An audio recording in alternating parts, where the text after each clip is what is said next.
এই যে শত শত মানুষ দাঁড়িয়ে আছে, তাদের বসার জন্য পর্যাপ্ত জায়গাটার ব্যবস্থা করা যায়নি শুধুমাত্র কিছু লোকের রাজনৈতিক আদেশের কারণে। উদ্যোগ নিয়েছিলেন মাহফিল করবেই না, ফেসবুকেও দেখি পোস্ট দিয়ে মানুষ ভরিয়ে ফেলেছে ক্রস চিহ্ন দিয়ে যে মাহফিল হতে যাচ্ছে। আমি ফোন দিলাম, মাহফিল করবেন না কেন? বললো অমুক দলের অমুক বলেছে মাহফিল করতে দিবে না। এই মাহফিলে বাংলাদেশে নাকি এমন এমন আলেমরা আসে যে আলেমরা হক কথা বলে না, কোরআনের কথা বলে না। অথচ এই মাহফিলে যারা আসে এর বাইরে বাংলাদেশে আমাদের অঙ্গের উল্লেখযোগ্য আলোচক আছে কয়েকজন, আলহামদুলিল্লাহ তাদের মেলা বসে এখানে। তো দরকার তো ছিল এখানে এই মাহফিলের জন্য সকলে যান প্রাণ প্রচার করে আরো আয়োজনটা কিভাবে সুন্দর করা যায় এজন্য ফিকির করবে। বিগত জেল থেকে বের হওয়ার পর থেকে তো আমি আসছি, ফাঁসিবাদের জামানায় জালেমদের জুলুমের কারণে অনেক ক্ষেত্রে জটিলতা ছিল, আলহামদুলিল্লাহ তারপরও এই ফ্যাসিবাদের জামানায় কোরআনের মাহফিল চালিয়ে নিতে পেরেছে। যদিও কখনো এই মাঠে না ও মাঠে, ও মাঠে না ও মাঠে, এভাবে ভোগান্তি পোহাতে হয়েছে। আল্লাহ তাআলার কি ফয়সালা, ফ্যাসিবাদ দূর হয়েছে। নতুন কিছু অঘোষিত ফ্যাসিবাদ মনে হয় এলাকার ভেতরে আছে, নাম তো মুজাহিদনগর, কিন্তু মাহফিলকে মুজাহিদনগর থেকে বিদায় করে রায়নবাগ স্ট্যান্ডে হাজির করেছে। যখন রব্বুল আলামিন এদের মাথায় সুবুদ্ধি জাগ্রত করুক, না হলে অতীতের জালেমদের পরিণতি যা হয়েছে আগামী দিনের পরিণতিও তা হবে। আমি মনে করি যেই রাজনীতি কোরআনের মাহফিলের বিরোধিতা করা শেখায় ওই রাজনীতি মুসলমানের রাজনীতি হতে পারে। যেই রাজনীতি আল্লাহ দ্বীনের পথে বাধা সৃষ্টি করা শেখায় ওই রাজনীতি করে কেউ জান্নাতে যাওয়ার স্বপ্ন দেখবে বলে আমি মনে করি।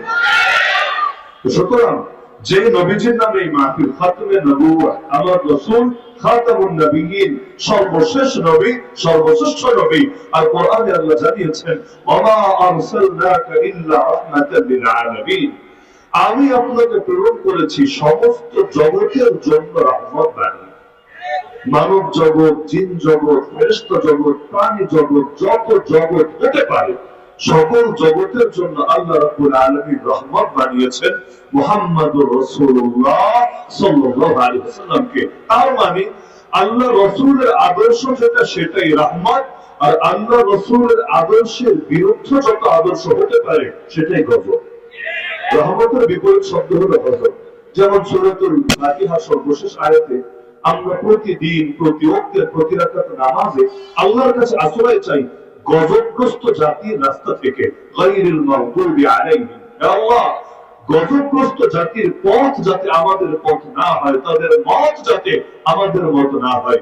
তো এজন্য প্রতিদিন সাহায্য চাই প্রতি ওয়াক্তের প্রতি রাকাত নামাজে আল্লাহর কাছে। এই গজবের বিপরীত হলো রহমত।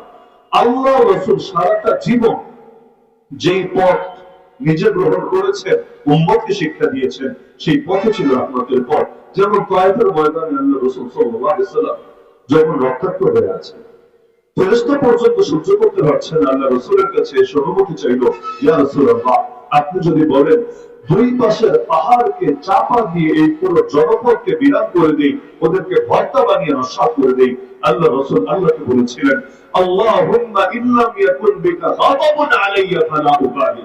হে আল্লাহ, আমার উপর যদি আপনার রাগ না থাকে, আমার কোনো কিছুতে কোনো পরোয়া নাই। কে মারলো, কে ধরলো, কে বলি দিল, কে গালি দিল, কে ফুল দিল, কে পাথর ছড়লো, কোনো কিছুতে আমার কোনো পরোয়া নাই।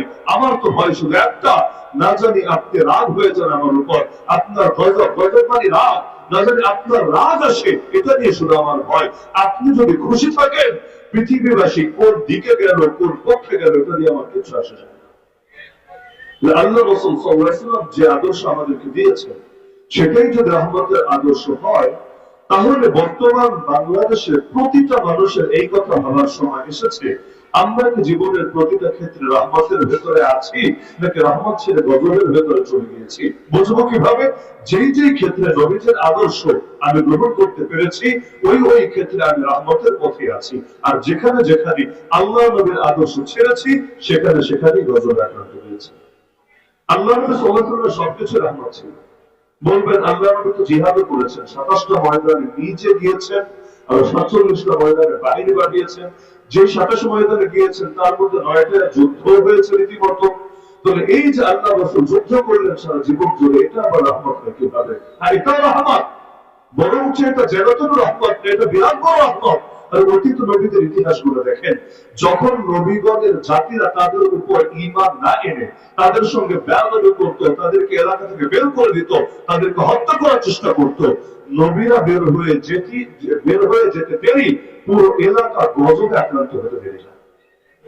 বিভিন্ন নবীকে আল্লাহ নিচে আদেশ করেছেন হিজরত করেন, যেমন লূত আলাইহিস সালামকে আল্লাহ বললেন ফাসরি, আপনি রাতের শেষ অংশে বেরিয়ে পড়েন, শুধু নিজেকে নিয়ে না, বিআহলিকা, আপনার ফ্যামিলি মেম্বার যারা আছে, মুমিন যারা আছে তাদেরকে নিয়ে বের হন। তবে একটা জিনিস খেয়াল রাখবেন, ইল্লা মা আতা, নিজের বউয়ের সঙ্গে নিয়েন না। এই যে শেষ রাতে বের হবেন এবং বউকেও সাথে নেবেন না, এরপর কি হবে? আপনি নিজের ঘাটটাও খবরদার পেছনে ফিরিয়ে তাকাবেন না। কেন? আপনার বের হতে দেরি হবে, এদের উপর গত আসতে দেরি হবে না। ইন্নাহু মুসিবুহা মা আসাবাহুম, পুরো জাতির উপর তা আসবে। আপনার বউয়ের উপর ওই মুসিবত আসবে যে মুসিবত তাদের সকলের উপরে আসবে। ইন্নামা ওয়াইদাহুমুস সাবর, আপনি তো শেষ রাতে বের হবেন, আর ওদের জন্য নির্ধারিত টাইম হলো সকাল। সকাল যখনই হবে ওদের উপর রবের পক্ষ থেকে পাকড়াও চলে আসবে। ওদের উপর পাকড়াও আসবে, এই কারণে ওরা গায়ের পাপ করেছে, সমকামিতায় লিপ্ত থেকেছে। আর নবী লূত আলাইহিস সালামের স্ত্রী, তিনি কোনো সমকামী ছিলেন না, এরকম প্রমাণ পৃথিবী থেকেও দিতে পারেনি, পারবেও না। ওই সময় নারীতে সমকামিতার কোনো প্রচন্ড দুনিয়ার উপরে ছিল না। তাহলে তিনি আক্রান্ত হবেন কেন? পাপ করলো জাতি, তাহলে এই নবীর স্ত্রী গজবে আক্রান্ত হবেন কেন? কারণ একটাই, জাতি করেছে পাপ আর নবীর স্ত্রী তাদেরকে করেছে সাপোর্ট। তার মানে পাপ করলে যেমন গজবে আক্রান্ত হয়, পাপীকে সাপোর্ট করলে, শেল্টার দিলে, তার পক্ষে অবস্থান নিল, পরিণতি একই হয়। যেমন আবু লাহাব, আল্লাহ নবীকে গালি দিল, আল্লাহ নবীর সাথে প্রথম বেয়াদবি করলো। নবী যখন প্রথম প্রকাশ্যে দাওয়াত দিলেন, পাহাড়ে চড়ে উঠে সবাইকে ডেকে ডেকে প্রথমবারের মতো সতর্ক করলেন, সর্বপ্রথম যে বেয়াদবি করলো সে আবু লাহাব আঙ্গুল উঁচিয়ে উঁচিয়ে বলল, তাব্বান লাকা ইয়া মুহাম্মদ আলিহাযা জামাআতানা, হে মুহাম্মদ, ধিক্কার জানাই তোমাকে, তুমি কি এজন্য জমা করেছো আমাদেরকে? তোমার খেয়ে দিয়ে কাজ নাই যে আমাদেরকে ফালতু কথা শোনানোর জন্য একত্র করেছো? আল্লাহ নিজে আস্ত সূরা নাযিল করে দিলেন, তাব্বাত ইয়াদা আবি লাহাব ওয়া তাব, যেই শব্দ দিয়ে সে নবীকে নিন্দা করেছে, একই শব্দ দিয়ে আল্লাহ তাকে খণ্ডন করছে। আরে তুই তোর আঙ্গুল দেখিয়ে, হাত দেখিয়ে কাকে তাব্বাত বলছিস রে? আরে মুহাম্মাদের কিছু হবে না, তোর দুটো হাত ধ্বংস হবে। বলতে বলতে সূরা শেষে গিয়ে আল্লাহ জানালেন, সায়াসলা নারান যাতা লাহাব ওয়া ইমরাতু, শীঘ্রই আবু লাহাব জাহান্নামে যাবে, আর বউ যার নাম উম্মে জামিল হাম্মালাতুল হাতাব, সেই উম্মে জামিল জাহান্নামে যাবে। তা আবু লাহাব জাহান্নামে যাবে কেন? কারণ আল্লাহ নবীর সাথে বেয়াদবি করেছে। আর বউ জাহান্নামে যাবে কেন? কারণ ওর বউ এই বেয়াদবকে সাপোর্ট দিয়েছে, শেল্টার দিয়েছে, এবং পরবর্তীতে নিজেও একই পথে হেঁটে আল্লাহ নবীকে হত্যা পর্যন্ত করতে চেয়েছে। বোঝা গেল পাপীর যে সাজা, পাপীকে যে সাপোর্ট দেয় তার উপরও নেমে আসে একই সাজা।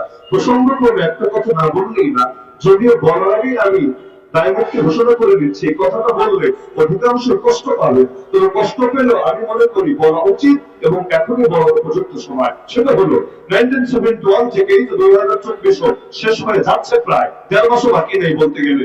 এই যে দীর্ঘ একটা সময় অর্ধ শতাব্দীর বেশি, এর মধ্যে দেশে কত ধরনের পরিবর্তন হলো। এক সংবিধানের পরিবর্তন হতে হতে 17 বার পরিবর্তন হয়ে গেল, লেকিন বড় দুঃখের কথা, কত এলো আর কত গেল, বিশ্বের দালালি তো ছাড়তে পারলো না।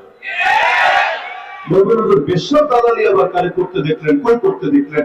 এই যে বাংলাদেশ জুড়ে পতিতালয় দিয়ে ভরা, একটা দুটো না, ডজন ডজন পতিতালয় আছে, লাইসেন্স নিয়ে আছে, যেইগুলা লাইসেন্স ছাড়া চলে হোটেলে পুলিশ গিয়ে ধরে আসে, ওটা আলাপ করছে, ওটা বাদে রাখেন।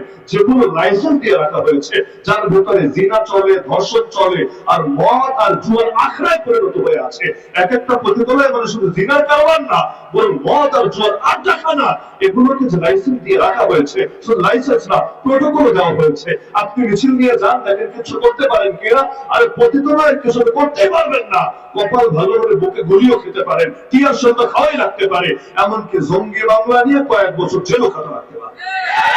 এই পতিতালয় রক্ষার এত টাকা যে কেন অনুভব করলো সকলে? আর যদি এমন হতো এই দেশের অধিকাংশ মানুষ, অধিকাংশ জনগণ পতিতালয় চায়, তাহলে তো একটা ব্যাপার স্যাপার ছিল। যেমন বিড়ি বেচে, সিগারেট বেচে, সিনেমা হল খোলা আছে, দেশের মধ্যে গান বাজনা হয়, বিভিন্ন অপসংস্কৃতি হয়, এগুলোর পক্ষে এই যুক্তি দিয়ে কাজ সেরে দেয়। তো হুজুর দেখেন, এটা কোন ইসলামী রাষ্ট্র না, এটা গণতান্ত্রিক রাষ্ট্র। গণতান্ত্রিক মূল্যবোধকে মূল্যায়ন করতে হয়, অধিকাংশ জনগণ যা চায় তাই করতে হয়। ভালো কথা, মানলাম। তোমার এই যুক্তি বিড়ির বেলায় দিলা, সিগারেটের বেলায় দিলা, সিনেমা হলের বেলায় দিলা, গান বাজনার বেলায় দিলা, তো পতিতালয় কোন জনগণটা চায় সে বলো না? পুরো বাংলাদেশ তন্ন তন্ন করে খুঁজে দেখেন। আমার কথায় যদি সন্দেহ থাকে, আমার কথা ফেলে দেন। আজকে গণভোটের ব্যবস্থা করেন, গণভোট। পুরো বাংলাদেশে সবাই মিলে ভোট দেন, কারা পতিতালয়ের পক্ষে আর কারা বিপক্ষে, গোটা জাতি দেখুন। এমনকি এটা করতে যদি বেশি কষ্ট হয়, প্রয়োজন এলাকায় এলাকায় যারা হাত তুলতে বলেন, অত ভোটাভুটি পয়সা মাত্র খরচ করা লাগবে না। সরকারি অফিসাররা আসেন, বলেন কে কে পক্ষে আছো হাত তোলো, কে কে বিপক্ষে আছো হাত তোলো, দেখেন এরপর খুঁজে। আমি গ্যারান্টি দিয়ে বলতে পারি, 100% কনফিডেন্সের সাথে বলতে পারি, বাংলাদেশের মোট নাগরিক যদি হয়, জনগণ যদি হয় 18 কোটি, ইনশাআল্লাহ 1% পাবেন না, 1% পাবেন না যারা পতিতালয়ের পক্ষে মত দেবে। আর দুটি কয়েক পাবেন, কারণ কিছু কিছু হাওনাঙ্কেল সব জায়গায় থাকে। এই টাইপের কিছু হাজিলরা ওরা চাইতে পারে, কারণ পতিতালয় থাকলে হয়তো সুবিধা, না হলে লিঙ্ক ভাইরালের আশঙ্কা আছে। বাইরে করলে কখন না কি হয়ে যায়, না হয়ে যায়, ব্যাপার স্যাপার আছে। পতিতালয় তো পর্যাপ্ত সেফটির ব্যবস্থা আছে, ওখানে আর এইচডি ভিডিও ভাইরাল করবে কে? বিগত আমলগুলোতে কতজন যে হানি ট্রাপে পড়েছে, মধু দিয়ে ফাঁদে ফেলেছে। মধুটা কি? গিয়েছে হয়তো বিদেশে এবং বিভিন্ন প্রয়োজনে হোটেলে থাকতে হয়েছে, এখন রাতের বেলা মনোরঞ্জনের জন্য তারাই ব্যবস্থা রেখেছে। তো রাতের বেলা মনোরঞ্জন তো হয়েছে, সকালে তাকে জানানো হয়েছে রাতের বেলা যা করেছিল না, এইচডি ভিডিও মজুদ আছে, গোপন ক্যামেরা দিয়ে ধারণ করে রাখা হয়েছে।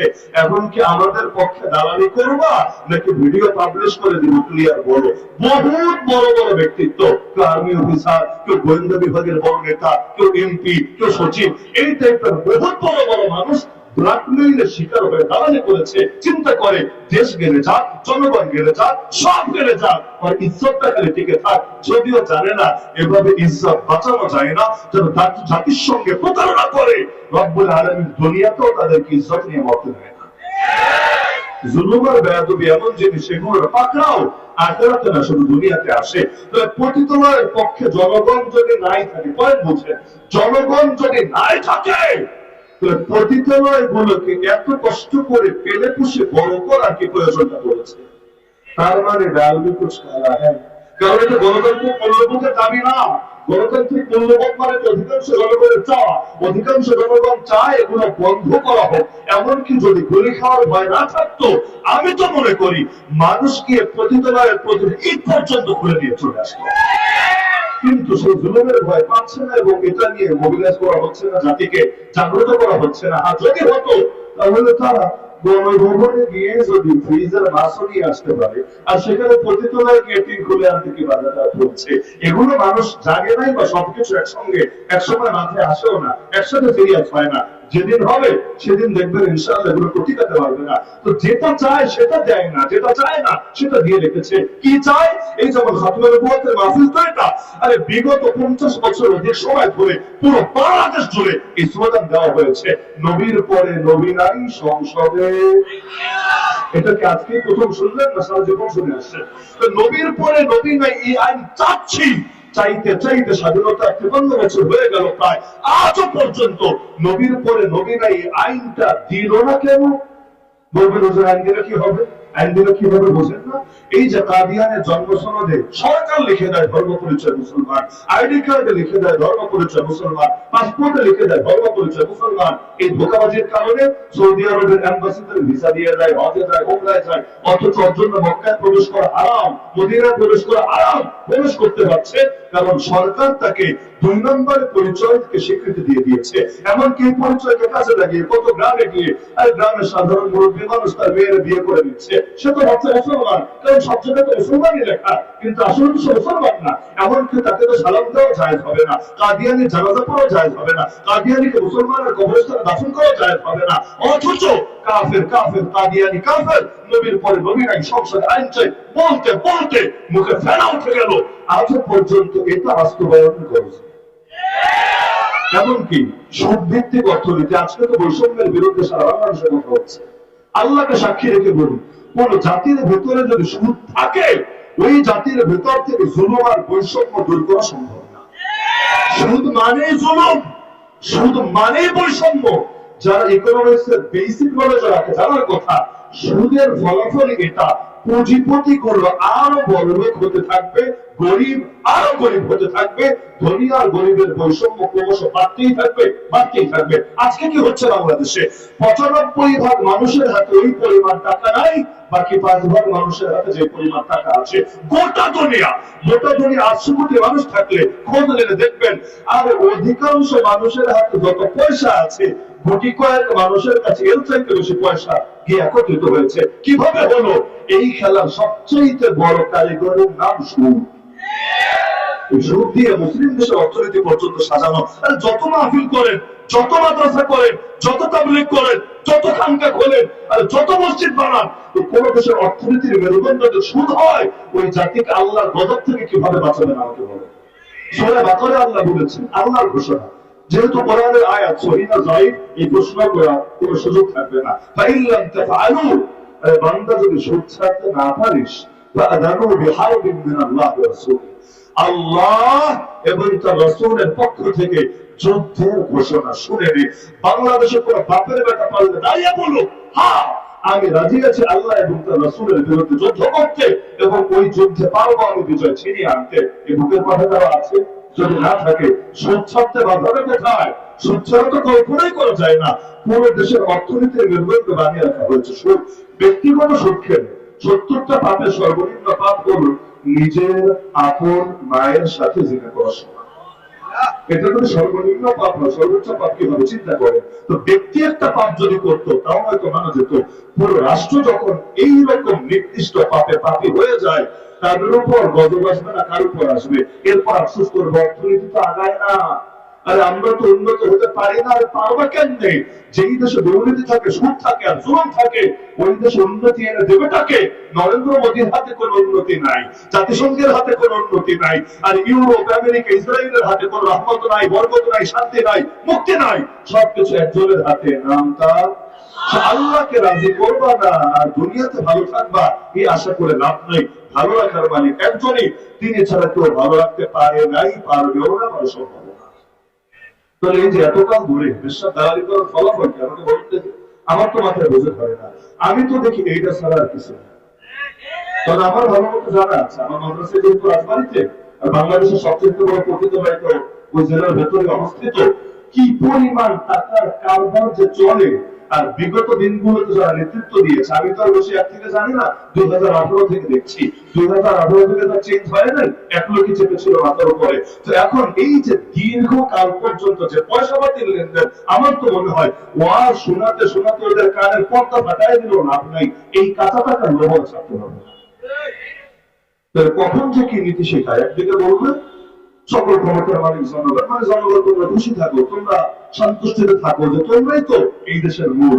আবার আরেকদিকে কথা বলবে পুরো উল্টা। দুইটা পয়েন্ট আমি শুধু ধরাই আপনাদেরকে, আমার বুঝে আসে না, কারো বুঝে আসলে বলবেন। যেমন আমাদের সংবিধানের উপরে লেখা আছে না, সব জায়গায় গণপ্রজাতন্ত্রী বাংলাদেশ, দেখে না গণপ্রজাতন্ত্রী। সব গণ রাখেন, তন্ত্র রাখেন, মাঝখানে প্রজা শব্দটাই খালি রাখেন। বাংলাদেশ যদি প্রজাতন্ত্র হয়, প্রজাটা কি? আর প্রজা যদি একজন থাকে, রাজাও তো থাকবে। রাজা ছাড়া প্রজা হয় না। আর প্রজার এটা রাজার প্রজা, এটা একটা আরেকটার জন্য অপরিহার্য। রাজার জন্য প্রজা লাগবে, প্রজার জন্য রাজা লাগবে। এটা যদি প্রজাতন্ত্র হয়, তাহলে প্রজাটাকে আর রাজাটাকে যদি বলেন আমরা প্রজা, তাহলে বলেন ওরা রাজা। যদি ওরা বলেন ওরাই রাজা, তো সকল ক্ষমতার মালিক জনগণ, এটা তো পুরোই ভুয়া, এটার কোনো বাস্তবতা থাকবে না। আর যদি বলেন ওরা প্রজা আমরা রাজা, তাহলে আমাদের কথা দিয়ে সবকিছু হয় না কেন? এই দেশের অধিকাংশ মানুষ তো ইসলাম চাই, ইসলাম।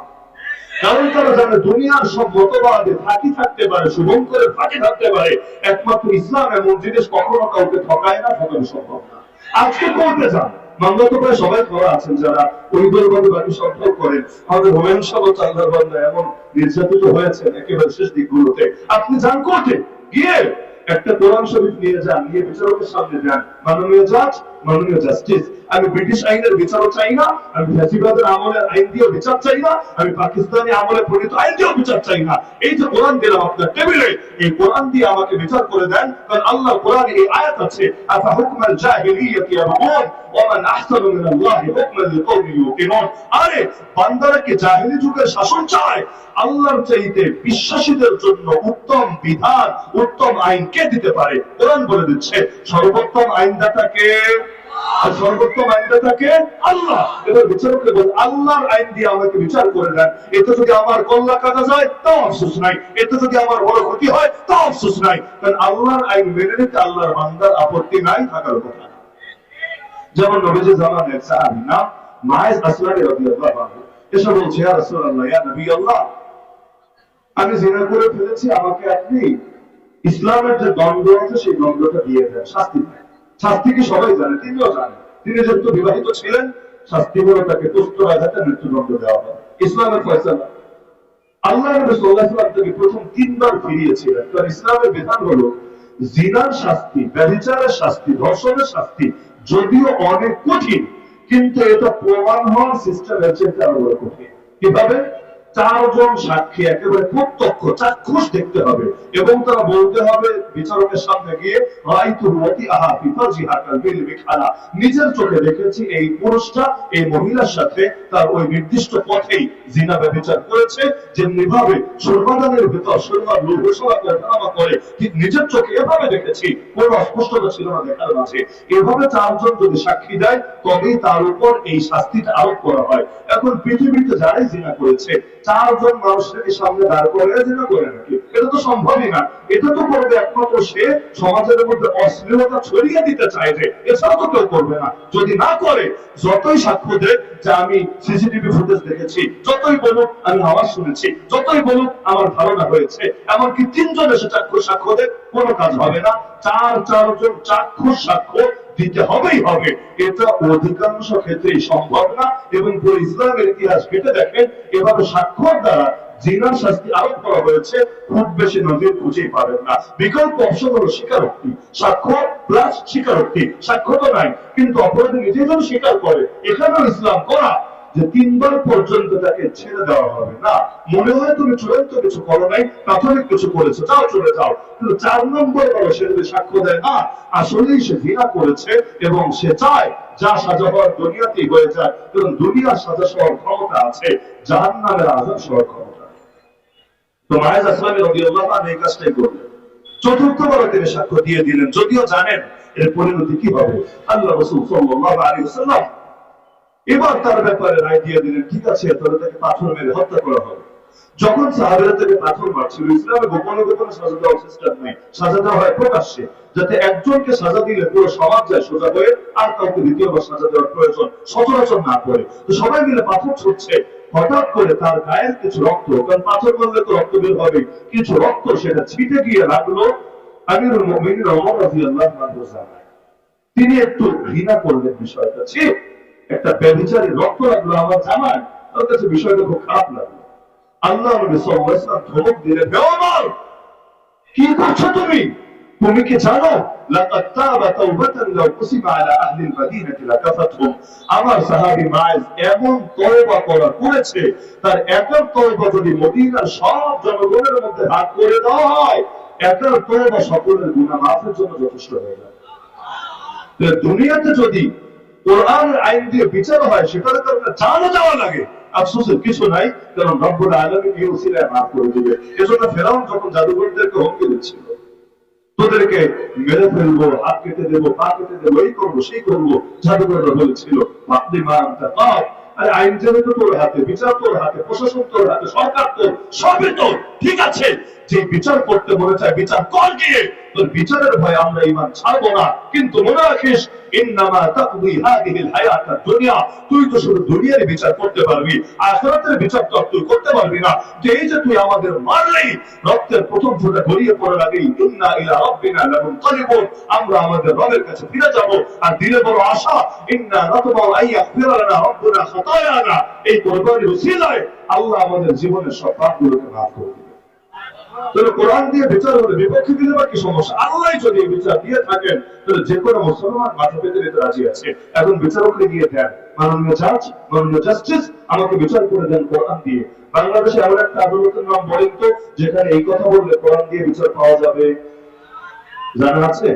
ইসলামী নামে তো টুকটাক ব্যাংকিং আছে, যদিও কতটুকু নামে কতটুকু কামে সে আলাপ বাদে দিলাম, তো নামে হলে আছে।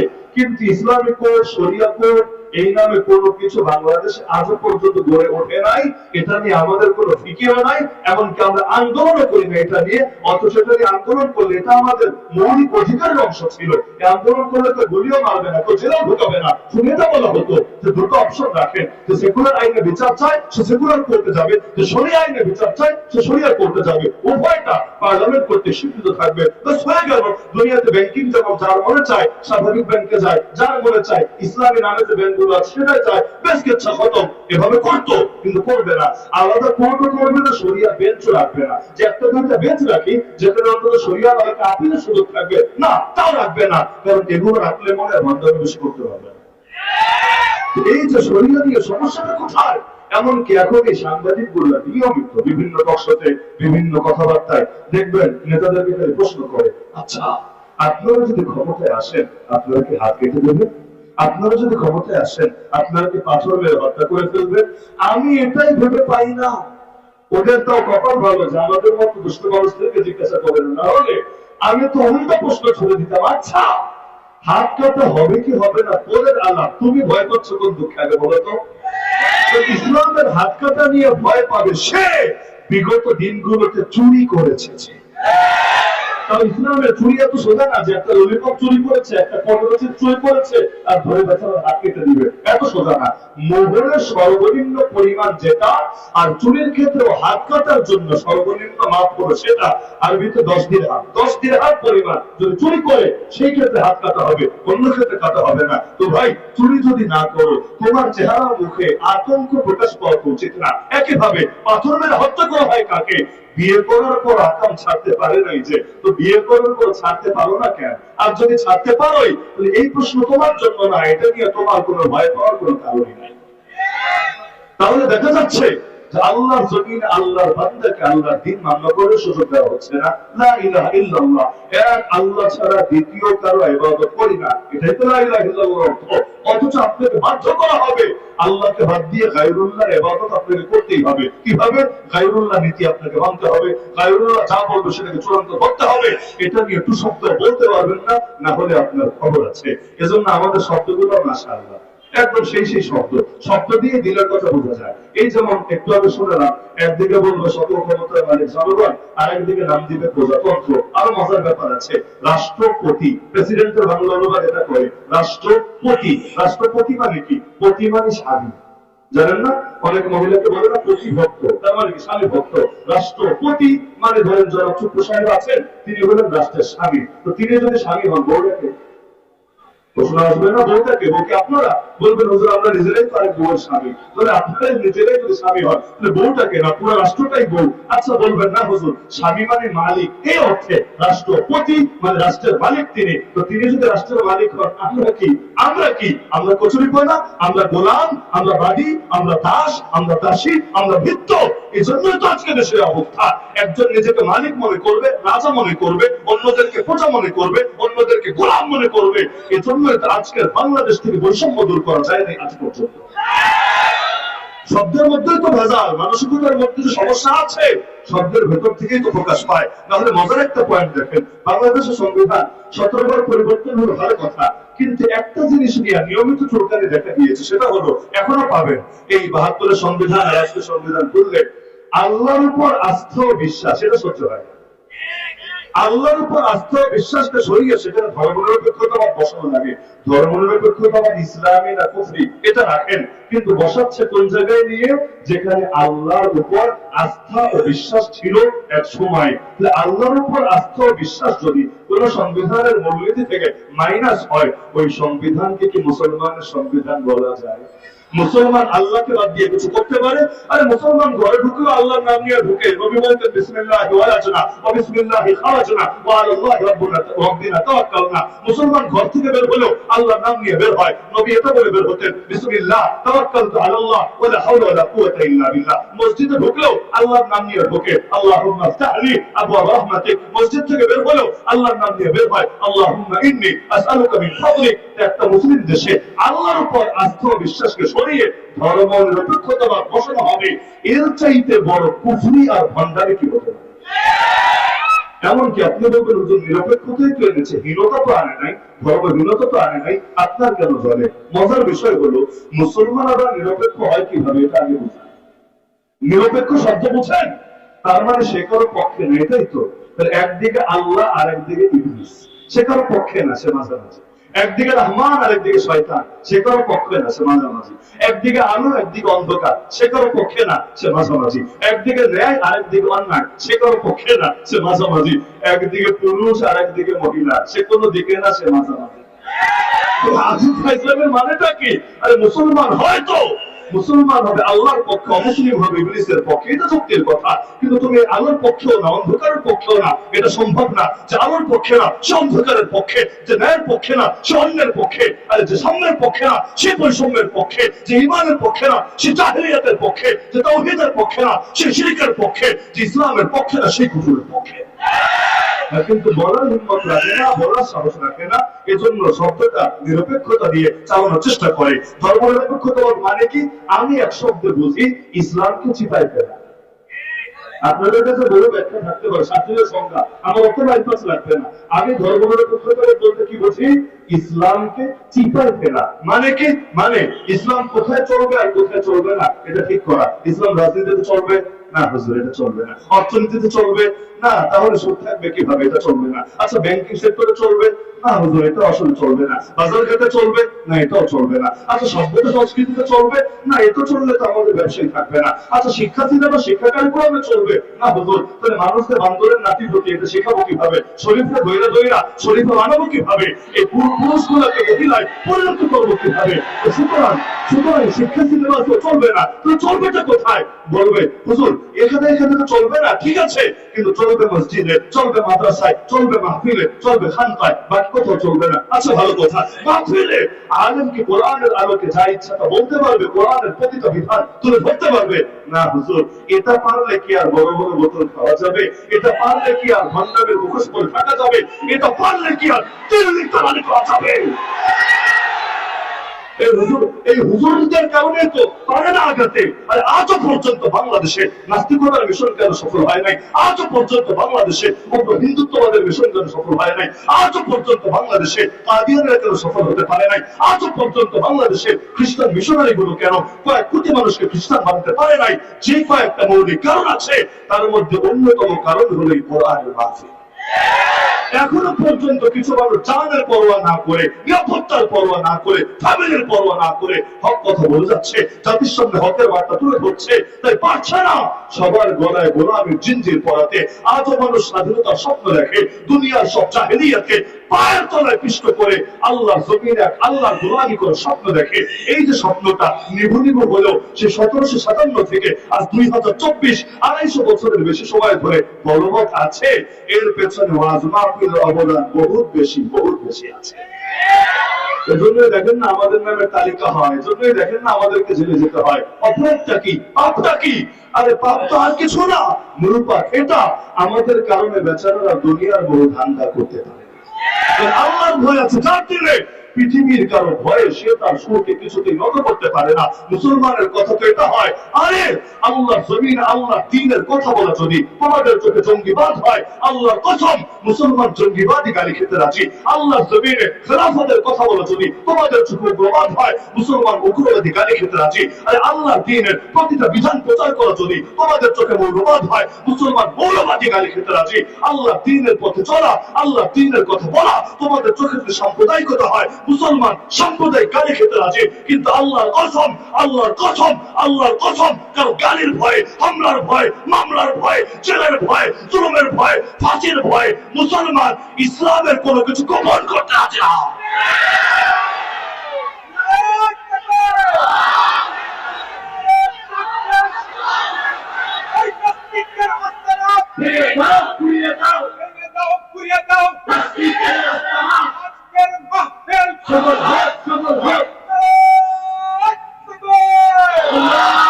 আল্লাহ নবী রহমতের নবী ছিলেন বলেই যখন নবীকে তয়েফে রক্তাক্ত করা হলো, আল্লাহ নবীকে মক্কা থেকে বের হতে বাধ্য করা হলো, কিন্তু নবী রহমত ছিলেন বলেই তাদের জন্য দোয়া করেছিলেন। ওরা গজবে আক্রান্ত হয় নাই, যেমন পূর্বের জাতিগুলো গজবে আক্রান্ত হয়েছিল। ফলাফল এই লোকগুলোর হেদায়েতের দোয়া করে দিয়েছিল। যে তয়েফ পাশে নবীরা বেড়েছিল, নবী বলেছিলেন আল্লাহ দিলে বড় আশা, ওরা মুসলমান না হলে পরবর্তী প্রজন্ম মুসলমান হবে। আল্লাহ কি কুদরত, পরবর্তী প্রজন্ম লাগে নাই। মক্কা বিজয়ের পর তারাই নবীর সামনে এসে হাঁটু বেড়ে বসে কালেমা করে মুসলমান হয়ে গেছে। দ্বিতীয় কারণ হলো, আরে দুনিয়াতে অনেক জিনিস দেখতে একরকম মনে হলো, বাস্তবে একরকম না। বলবেন কিভাবে? ডাকাতের হাতেও ছুরি থাকে, ডাক্তারের হাতেও ছুরি থাকে না? কিন্তু দুই ছুরি কি এক ছুরি? ডাকাতের ছুরি যদি আপনাকে পোস্ট দেওয়া লাগবে না, যদি দেখায় ওই জন্য একটু ডাকাতি অনেক বেড়ে গেছে, প্রচুর বেড়ে গেছে।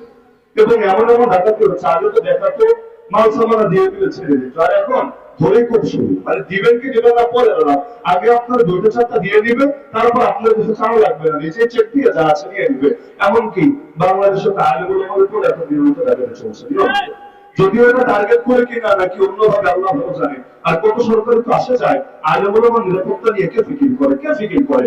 এমনকি যে পাকিস্তানকে নিয়মিত গাড়ি দেয়, দেখেন পাকিস্তানের আইনগুলো যখন চলে, যখন ভাষণ দেয়, কেমন প্রোটোকল তাদেরকে দেওয়া হয়। রাষ্ট্রের পক্ষ থেকে আলাদা মানে বাহিরের সদস্যই নিযুক্ত রাখা হয় যে তোমরা এই আইনদের সঙ্গে সর্বদা নিরাপত্তা দিবা, তাদের নিরাপত্তা নিশ্চিত করবা। আর বাংলাদেশে সবার জীবনের দাম আছে, কিন্তু হুজুরদের জীবনের দাম নাই, সব দাম তাদের, আর হুজুরের একেবারে সস্তা। এই যে ডাকাতি গুলো যে হয় রাস্তায় ঘাটে, ডাকাতি ইদানিং বাড়ার একটা কারণ আমার কাছে মনে হয়, এমনি তো একটা শুনেছি যে অভাবে সবার কষ্ট হয়, দুর্ভিক্ষ দেখা দিলে চুরি ডাকাতি বেড়ে যায়। তবে এখন তো দুর্ভিক্ষ দুর্ভিক্ষ দেখা দেয়নি। তবে আমি মনে করি গত 3 মাস আগ পর্যন্ত যারা অন্য তরিকায় সহজে কামাতে পারতো, এখন তো রাস্তা বন্ধ। কিন্তু একবার যে টাকার মজা পেয়ে গেছে, একবার যার হাসিয়াত নষ্ট হয়েছে, সে এটা ছাড়বে কিভাবে ভাই? ছাড়া তো এত সোজা না। এজন্য আমরা দেখতাম জেল কেটেছে 10 বার, তো চুরি ছাড়তে পারে না, জেল কেটেছে 20 বার, তো ডাকাতি ছাড়তে পারে না। এতদিন এক তরিকায় কামাতো, তরিকা তো বন্ধ, এখন আসল তরিকায় ফিরে গিয়েছে এবং এই তরিকা দিয়েই নিজেদের পেটটাকে অন্তত চালায় দেওয়ার চেষ্টা চালাচ্ছে। আগে তো আল্লাহ ভালো জানেন। তো ডাকাত যদি ছবি দেখে আপনাকে, আপনি কি দোয়া দিবেন না বদোয়া দিবেন? আপনি কি খুশি হবেন না বেজার হবেন? আর ডাক্তার ছুরি দেখানো লাগবে না, ছুরি দিয়ে যদি পেট কেটেও ফেলে, পেট কেটে সিজার করে বাচ্চা বের করেছে, তখন অঙ্গ পচে গিয়েছিল, কেটে ফেলে দিয়েছে, আপনি কিন্তু বদদোয়া দেবেন না, লানও দেবেন না, গালি দেবেন না, উল্টা মোটা টাকার বান্ডিল ধরে দিবেন।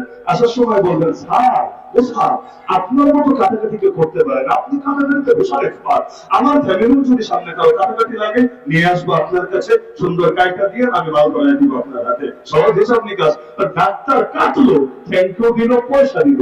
ডাকাত কাটলো অথবা দেখালো, সারা জীবন বদদোয়া দিল। ছুরি তো ভয়টাই ছুরি, পার্থক্য আছে নাকি নাই? খুনির হাতেও বন্দুক থাকে, আবার আইন শৃঙ্খলা বাহিনীর হাতেও বন্দুক থাকে, যদি আসলে আইন শৃঙ্খলার কাছে নিয়োজিত থাকে আর কি। আর না হলে অন্য কাজে নিয়োজিত থাকলে কি হয়, এটা তো রায়বাদবাসী সবচেয়ে মনে হয় ভালো জানা আছে। বাংলাদেশের নতুন স্বাধীনতার পেছনে, যদি ওটাকে স্বাধীনতা আসলে এই শব্দ বলা উচিত কিনা আমি জানি না, কারণ এক দেশে আবার দুইবার স্বাধীন হয় কিভাবে, তবে এই ফ্যাসিবাদ থেকে মুক্তি পাওয়া, জুলুম থেকে মুক্তি পাওয়া, এর পেছনে পুরো বাংলাদেশের মধ্যে আমার মনে হয় এই যাত্রাবাড়ি থেকে শুরু করে এই যে চিটাগাং রোডের মাঝখানের যে জায়গাটা, একসময় এদের নামগুলো স্মরণ করে রাখা হবে। আল্লাহ তাআলা হিম্মতকে আরো বাড়িয়ে দেবে এবং যে ভাইয়েরা শহীদ হয়েছে, আল্লাহ সবাইকে জান্নাতুল ফেরদাউস নসিব করুন। তো এখন এই যে দেখা গেল আইন শৃঙ্খলা বাহিনীর হাতে অস্ত্র, ডাকাতের হাতে, খুনির হাতে অস্ত্র, দুই অস্ত্র এক না। ইসরায়েলের বাহিনীর হাতে অস্ত্র, ফিলিস্তিনের মুক্তিকামীদের হাতে অস্ত্র, দুই অস্ত্র এক না। ডাকাতের হাতের ছুরি, গজবের ছুরি, ডাক্তারের হাতের ছুরি, রহমতের ছুরি, খুনির হাতের বন্দুক, গজবের বন্দুক। আইন শৃঙ্খলা বাহিনী যদি আসলে আইন শৃঙ্খলার কাছে নিয়োজিত থাকে, তার হাতের বন্দুক সমাজবাসীর জন্য রহমতের বন্দুক। ইসরায়েলের জায়নিস্টদের হাতের বন্দুক, আরে সেই বন্দুক গজবের বন্দুক। ফিলিস্তিনের মুক্তিকামীদের হাতের বন্দুক, সেই বন্দুক রহমতের বন্দুক। আবু জাহেলের হাতেও ইয়া বড় তরবারি, মুহাম্মদ রাসূলুল্লাহ সবাই বলেন সাল্লাল্লাহু আলাইহি ওয়াসাল্লাম, তার হাতে ইয়া বড় তরবারি। দেখতে দুটোই তরবারি, দুই তরবারি এক না। আর আবু জাহেলের হাতের তরবারি জঙ্গিবাদের তরবারি, টেররিজমের তরবারি, সন্ত্রাসের তরবারি। মুহাম্মদ রাসূলুল্লাহর হাতের তরবারি পবিত্র জিহাদের তরবারি, রহমতের তরবারি। জিহাদ মানে কি সন্ত্রাস না সন্ত্রাস দমন? জিহাদ মানে সন্ত্রাস না সন্ত্রাস দমন? আল্লাহ রসুলের তলোয়ার গর্জে উঠলে আবু জাহেলের তলোয়ারের পতন হবে। আর আবু জাহেলের তলোয়ার যদি গর্জে ওঠে, তাহলে ইসলাম আর মুসলিম উম্মাহ আলো পৃথিবীর মধ্যে সত্য, এই শান্তি, এগুলোর কি পরিণতি হবে? সুতরাং আল্লাহ নবীর প্রতিটা আদর্শে রহমত, ওয়া আরসালনাকা ইল্লা রাহমাতাল লিল আলামিন। যে যে ক্ষেত্রে নবীকে মাইনাস করবেন, ওই ওই ক্ষেত্রে রহমত মাইনাস হবে। যে যে ক্ষেত্রে নবীকে প্লাস করবেন, ওই ওই জায়গায় রহমত এসে প্লাস হবে। তো নবীর আদর্শ জিন্দা করতে রাজি আছেন ইনশাআল্লাহ? তো কালেমা পড়লেন জাহান্নামে, তার আদর্শই তো গ্রহণ করবেন। এটাই যুক্তির কথা, এটাই বুদ্ধির কথা। লা ইলাহা ইল্লাল্লাহ মুহাম্মাদুর রাসূলুল্লাহ। গন্তব্য আল্লাহ, পথের নাম মুহাম্মাদুর রাসূলুল্লাহ। আল্লাহ পর্যন্ত পৌঁছতে চাইলে এই একটা পথে পড়তে হবে। সুতরাং মুসলমান প্রতিটা ক্ষেত্রে নবীজির আদর্শ আঁকড়ে ধরবে। এতে গালি দিতে বলেছে, যে দেখ গিয়ে এখন গালি বের হয়েছে ধর্মান্ধ, গালি বের হয়েছে মৌলবাদী। ধর্মান্ধের ব্যাখ্যা কি দেয়? সব জায়গায় যে ধর্মরে টানে, নিজের ধর্মরে অন্ধের মতো মানে, সে হলো ধর্মান্ধ। তো ভালো কথা, ধর্মান্ধের বিপরীত শব্দ কি? তোমরা ধর্মচক্ষুষ্মান, ঠিক আছে, তোমরা ধর্মচক্ষুষ্মান, আমরা ধর্মান্ধ। তোমরা চোখ দিয়া সব দেখো, আমরা না দেখেও মানি, ঠিক আছে। আলিফ লাম মিমের ভেতর কি কি দেখো বলো দেখি? কোরআন তো শুরুই হলো আলিফ লাম মিম দিয়ে। তুমি তো অন্ধ না, তুমি তো চক্ষুষ্মান, দেখে দেখে বোঝা বোঝা মানো। বাট আলিফ লাম মিমের ভেতর কি আছে ঠিকঠাক বলবি, না হলে তোর ঠ্যাং ভেঙে দেওয়া হবে। বলবে না হুজুর, এটা তো না বুঝেও মানতে হবে। তো না বুঝে যদি মানো, তোমারও কাফেররা গালি দিবে ধর্মান্ধ বলে। আজকাল মুসলমান গালির ভয়ে হক কথা বলে। চিন্তা করে এই কথা বললে জঙ্গি গালি ফ্রি, এই কথা বললে সন্ত্রাসী গালি ফ্রি, এই কথা বললে রাজাকার গালি ফ্রি। আরে গালির ভয়ে দমে যাওয়া মুসলমানের শান না। আল্লাহ নবীকে কম গালি দেওয়া হয় নাই, তো গালির কারণে তিনি দমে যান নাই। আমাদের ছাত্ররাও দেখিয়ে দিয়েছে আলহামদুলিল্লাহ, রাজাকার বলে গালি দেওয়া হয়েছে, ফলাফল যা হওয়ার তাই হয়েছে। যদি বেচারি বুঝতো এক রাজাকার শব্দের ফেলা কি হতে পারে, প্রয়োজনে আর বিকল্প বহু শব্দ বললেও এই শব্দ বলতো না। বিগত দিনে রাজাকার জঙ্গি, রাজাকার জঙ্গি, এই দুইটা হল রাজনীতির অন্যতম হাতিয়ার। আল্লাহর কি কুদরত, দুই শব্দ ঘুরে গিয়ে তাদের উপর গিয়ে পড়েছে। আর পোলাপান রাজাকার বলে বলে আন্দোলন করে করে দেশ ছাড়া করেছে। আর তাদের দলের একাংশকেই ইতিমধ্যে জঙ্গি সংগঠন, নিষিদ্ধ সংগঠন বানিয়ে ফেলেছে।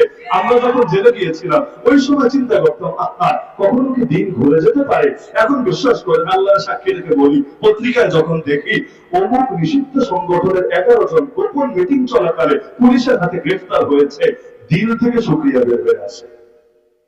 তাহলে দিন ঘুরতে বেশি সময় লাগে না। এত অল্প সময়ে যদি দিন ঘরে, কিয়ামতের ময়দানে কি হবে? যখন আল্লাহ রাব্বুল আলামিন মাজলুমকে দাঁড় করাবেন, জালিমকে দাঁড় করাবেন, তখন না জানি কি হবে। এজন্য রহমতের নবী যার নামে কালেমা পড়েছেন, তার আদর্শ জিন্দা করতে পারবেন তো ইনশাআল্লাহ। তা আমি দুটো দাওয়াত দিয়ে আলোচনা শেষ করছি, আমাদের অন্যান্য মেহমানরা চলে এসেছে। এক নম্বর দাওয়াত হলো আল্লাহর নবীকে বিস্তৃতভাবে জানার চেষ্টা করেন। আমাদের জানা খুব সীমিত, খুব সীমিত। আমরা নবী জীবনের কয়েকটা বিক্ষিপ্ত ঘটনা ছাড়া কিচ্ছু জানি না, এটাই বাস্তবতা। নবী জীবনের কয়েকটা বিক্ষিপ্ত ঘটনা ছাড়া কিচ্ছু জানি না। আপনি রাজনীতি করেন, ভালো কথা, নবীর রাজনীতির মূলনীতিগুলো বলেন দেখি। আপনি অর্থনীতি বিশেষজ্ঞ হয়েছেন, ভালো কথা, নবীর অর্থনীতির মূলনীতিগুলো আমাকে সেখান থেকে। আপনি বড় বিচারক, বড় বিচারপতি, তাতে কি? আল্লাহ নবীর বিচারের মূল মাপকাঠি আর মানদণ্ড কি ছিল বলেন দেখি। আপনি শিক্ষাবিদ, ভালো কথা, শিক্ষার ক্ষেত্রে আল্লাহ নবীর আদর্শ কি ছিল, কোন মডেল রেখে গিয়েছে উম্মতের সামনে, ক্লিয়ার করেন দেখি। আপনি সংস্কৃতি, আরে এখন তো সংস্কৃতি মানে নাটক, সংস্কৃতি মানে সিনেমা, সংস্কৃতি অর্থ কি? এটা সংস্কৃতি যারা করে ওই অঙ্গনে ওরা ঠিকঠাক মতো বোঝে না, আল্লাহ ভালো জানে। এজন্য সংস্কৃতি মন্ত্রণালয়ের দায়িত্ব নিলেও ওই নাটক যারা করে, যারা সিনেমা নির্মাণ করে, যারা বঙ্গবন্ধুর পক্ষে বিভিন্ন সিনেমা টিনেমা বানাতে পারে এবং যারা বিগত দিনগুলোতে অনেক চাটাচাটি করতে পেরেছে তাদের দিকে নজর পড়ে। সংস্কৃতিকে এত সীমিত জিনিস নাকি? খালি নাটকের সংস্কৃতি বলে, খালি সিনেমার সংস্কৃতি বলে? আল্লাহ নবীর সময় সংস্কৃতি ছিল না? সংস্কৃতি ছাড়া কোনো জাতি হতে পারে নাকি? তো নবীর সংস্কৃতি কি ছিল, আজকের সংস্কৃতি কি, ক্লিয়ার করা হোক না। তো প্রতিটা ক্ষেত্রে আমার অনুরোধ, এক নম্বর, আমরা নবীকে বিস্তারিত ভাবে জানার চেষ্টা করব। পারবেন না? এজন্য যুবকদেরকে আমি বিশেষ একটা দায়িত্ব দেই, আপনারা জ্ঞানকে ব্যাপক করার জন্য একটু মেহনত করেন। সেটা অনেক ভাবে হতে পারে, পাঠাগার করেন। মানুষ এখন তো পড়েই না, ফেসবুক টেসবুক আসার পরে পড়ালেখার অভ্যাস শেষ, একদম শেষ। এখন নিউজফিড থাকবে, বই পড়ার অভ্যাস নাই। অথচ কোরআনের প্রথম আদেশ ছিল ইকরা, তুমি পড়ো, তুমি পড়ো। যেই জাতি পড়ে না ওই জাতি নিজের গড়তেও পারে না। আপনারা পড়ানোর ব্যবস্থা করেন, শুধু বই দিয়ে শেষ না, পাঠচক্র করেন। কে কি বুঝলো না বুঝলো, আপনি কি বুঝলেন, একটু সবাই মিলে শেয়ার করে নেন। আর মসজিদে মসজিদে এগুলো নিয়ে আলোচনার ব্যবস্থা করেন। ব্যবসায়ীরা সেমিনারের আয়োজন করেন, আল্লাহ নবীর ব্যবসার মূলনীতি কি। রাজনীতিবিদরা সেমিনারের আয়োজন করেন, আল্লাহ নবী এবং খোলাফায়ে রাশিদিনের রাজনীতির তরিকা কি। করা সম্ভব নাকি সম্ভব না? এগুলো করলে খুব ক্ষতি হয়ে যাবে, তাই না? নাকি খুব লাভ হবে? আল্লাহ নবীকে আমরা বিস্তৃত ভাবে পাঠ করি। আরে এক নেতারে নিয়ে যেই পরিমাণ জীবনী লেখা হয়েছে, ওর অর্ধেক যদি আল্লাহ নবীকে নিয়ে চর্চা করা হতো, আজকের বাংলাদেশ সোনার মদিনার মতো একমাত্র মদিনায় পরিণত হয়েছে। পয়সা তো বহুত ব্যয় হয়েছে, জায়গায় কমই ব্যয় হয়েছে আর অজায়গায় বেশি ব্যয় হয়েছে। আল্লাহ আমাদেরকে হেফাজত করুক। এই এক নম্বর দাওয়াত। আর দুই নম্বর দাওয়াত, এবং এটাই আমার সর্বশেষ কথা, সেটা হলো আমরা প্রত্যেকে একবার স্ক্যান করি। ডিভাইস যখন স্ক্যান করি না, আমরা কোথায় কোথায় ম্যালওয়্যার আছে, ভাইরাস আছে, স্ক্যান করলে বের হয়ে আসে। আবার নেতারা বিদেশে গিয়ে ফুল বডি চেক আপ করে। কেন? ওদের, আমি তো আগেই বলেছি, ওদের জীবন অনেক দামি। শরীরের কোনো কোনাকাঞ্চি চিপায় চাপায় কোনো রোগ তো হয়ে গেল কিনা, এই রোগের কারণে বেচারা হায়ার টায়ার আবার কমে যায় কিনা, তা আমরা বললে বলবো সমস্যা নেই, ওরা বেঁচে থাকুক। এজন্য ফুল বডি চেক আপের ব্যবস্থা করে। আমরাও আমাদের ইমানটা একটু চেক আপের ব্যবস্থা করি, ইমানটা একটু স্ক্যান করি। পারবো না ইনশাআল্লাহ? যাদের জ্ঞান আছে, আল্লাহ পর্যাপ্ত জ্ঞান দিয়েছেন, ফরজে আইন পরিমাণ ইলম হাসিল করেছেন, আপনার জ্ঞান দিয়ে একটু চেক করেন না ইমান কি আছে না গেছে। কারণ ইমান আনলেই শেষ না, ইমান নিয়ে মরাও লাগবে, একবার এনেই শেষ না। রমজানে সাহারি খেলে রোজা হয় না, ইফতার পর্যন্ত রোজা ধরে রাখা লাগে।